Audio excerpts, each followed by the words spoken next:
Hi and welcome to a quick cover of how we can do paint chip poetry. So I've got the poetry graphic organizer. I'll put a link to this in the description of the video down below. It also has a contemporary resource that goes with it, 130 ideas for how to use poetry, including the teaching notes, which I'm going to show you shortly, all in a handy dandy PowerPoint file as well. There's just a heap of stuff in there to help you out, and I would really suggest you get hold of that as well at the same time, which is the companion resource to go with this, although this is the companion to the other one. So I'm just sliding through this, and there's a number of different paint chip things. So because it's a PDF file, you can go into editing mode and just type text straight over the top of it. Obviously you can print it out and the kids can fill it out. That would then be the need of colour at that point.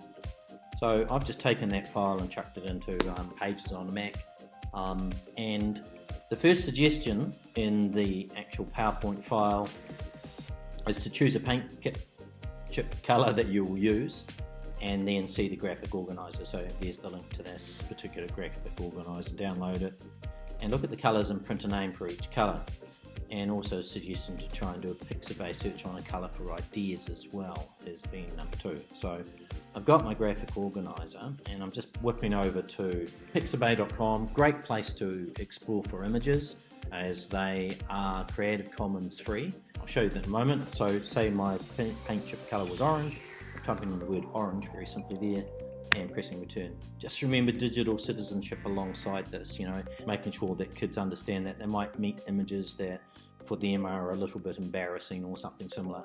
Pixabay is quite good, and I have ticked safe search up here. Right, so that's just a couple of little tips, but it's a great site for just good images in general. So here we see quite a range of images, and I can just get ideas for names of my colours of my paint. So I'm just going to whip back to Pages again, and you can see here that I've chosen these colours names here as I go through those and what they meant to me. Originally when I first started this out, it wasn't called Timeless Autumn, but when I looked at the pictures it became that. I got this one straight off Pixabay because there was a bunch of gummy bears in here at some point, and they made me think, oh yeah, orange gummy bears. And also I think I got the oranges off this one as well, although that was a fairly obvious one. Autumn came to me sort of late in the picture.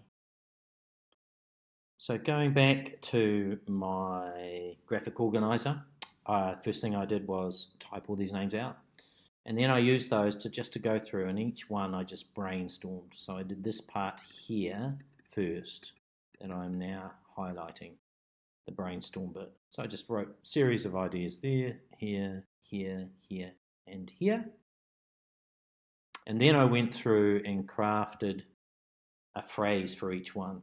So silent sunset, waves wash gentle to my toes, far away from distance, silent sunset. I did the same for this one. Favorite orange gummy bears, transparent dissolving sugar sunshine rush.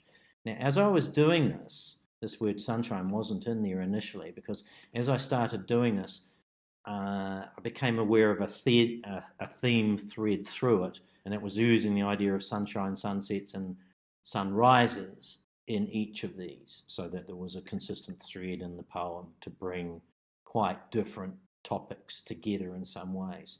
So this one became, obviously it was fairly easy to do use the word sunrise in it, because the colour was called burnt sunrise, but orange temptation became tempting orange balls of sunshine, sliced and sticky, sunrise dances on my taste buds. So you can see how that theme came through consistently in the poem.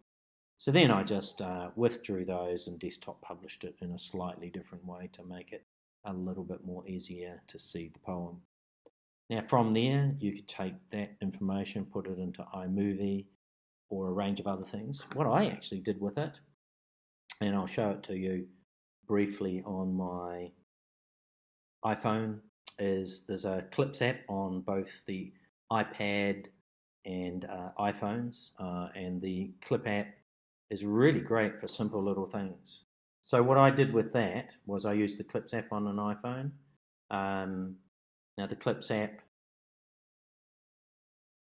is this one here.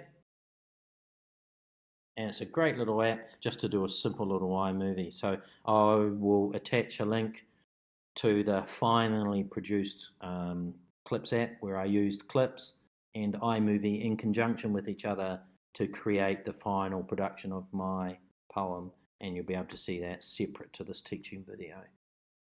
Okay, so that was a quick go over.